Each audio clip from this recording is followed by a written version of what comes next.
පින්නතුනේ කසාදේ හරි වැදගත් නිවන් දකින්න. ඒ තුලින් ගොඩනගෙනවා මහ දැවැන්ත කල්යාණ මිත්‍රත්වය. පින්නත් යශෝදරා උත්තමාවිය නොහිටින්ද බෝධිසත්වය කොහොමද පාරමිතා පුරන්නේ? සංසාරේ කොච්චර අතෑරලා ඇද්ද පින්නතුනි භෞතිකව.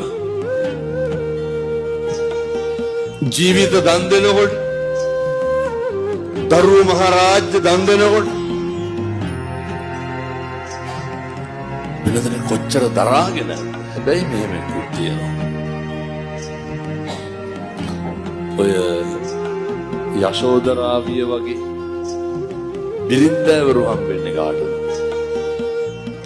සිද්ධාර්ථ උත්තමය වගේ පිරිමින්ට විතරයි. සිද්ධාර්ථ උත්තමය වගේ ස්වාපුරුෂ හම්බෙන්නේ කාටද? යශෝදරාලා වගේ බිරින්දෑවරුන්ට විතරයි. අපිට එහෙම හම්බෙන්නේ නැහැ.